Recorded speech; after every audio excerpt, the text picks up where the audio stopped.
हरे कृष्णा। स्वागत है आप सबका मेरे YouTube चैनल में। आज पाप मोचिनी एकादशी है। आप सबको पाप मोचिनी एकादशी की हार्दिक बधाई और ढेर सारी शुभकामनाएं। एक बार भगवान श्री कृष्ण से युधिष्ठिर महाराज प्रश्न करते हैं कि हे माधव, हे गोपाल, चैत मास के कृष्ण पक्ष की एकादशी का क्या नाम है और क्या इसकी विधि है, कृपया मुझे विस्तार से बताइए।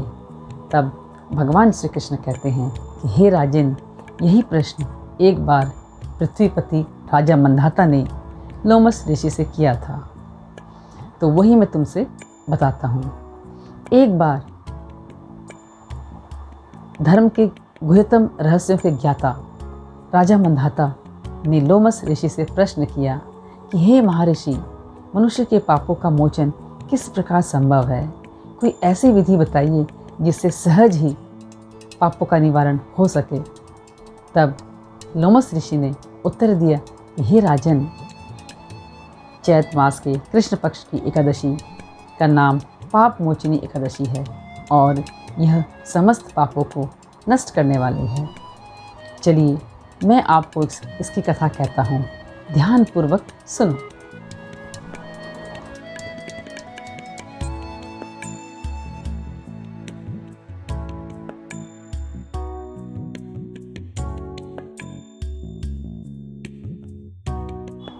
प्राचीन काल में एक चैत्ररथ नामक वन था।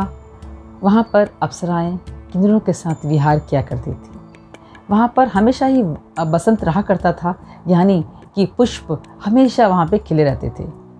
कभी कभी इंद्र भी देवताओं के साथ वहाँ पर आकर के क्रीड़ा किया करते थे।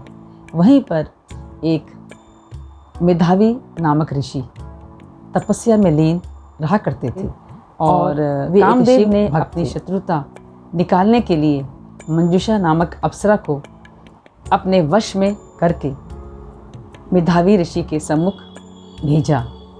जब मेधावी ऋषि ने उन्हें देखा तो उसके सौंदर्य को देख के वो मोहित हो गए और उनके साथ कई वर्षों तक उन्होंने विहार किया। और जब एक बार मंजूषा ने उन्हें कहा कि मुनिवर, अब मुझे जाना चाहिए, तब उनको आभास हुआ कि कितने वर्ष उन्होंने व्यर्थ ही बर्बाद कर दिए और जो उनका तप था, कांति थी, वो सब नष्ट हो चुकी है। तो वो बहुत ही क्रोधित हुए और क्रोध में आकर उन्होंने मंजूषा को श्राप दे दिया कि जाओ, तुम पिशाचिनी बन जाओ। तो ये सुनकर मंजूषा बहुत दुखी हुई और विलाप करने लगी और फिर उन्होंने कहा कि हे मुनिवर, इसका निवारण मुझे बताइए। तब जो मेधावी ऋषि थे उन्होंने बताया कि कृष्ण पक्ष की जो एकादशी है चैत मास की, अगर आप करोगे तो आपको अब पुनः आपकी पुरानी देह प्राप्त होगी। और फिर वे अपने पिता च्यवन मुनि के पास गए और वहाँ जाकर उन्होंने सारा वृत्तांत बताया। तब जो च्यवन मुनि थे उन्होंने कहा कि हे पुत्र, तुमने भी बहुत बड़ी गलती करी है, तुम भी पाप के भागीदारी हो, क्योंकि तुमने मंजूषा को श्राप दिया है, वो उचित नहीं किया। तो तुमको भी चैत मास की कृष्ण पक्ष की एकादशी को अवश्य ही करना चाहिए। और ये बात सुन करके जो मेधावी ऋषि थे उन्होंने भी चैत मास के कृष्ण पक्ष की पाप मोचिनी एकादशी का व्रत विधि विधानपूर्वक किया और पाप से मुक्ति प्राप्त की। और वहाँ मंजूषा ने भी इस व्रत को किया और अपनी पुरानी देह प्राप्त कर स्वर्ग को चली गई। इस कथा से हमें ये शिक्षा मिलती है कि जो देह है वो नश्वर है, हमें अधिक समय इस पर व्यतीत नहीं करना चाहिए।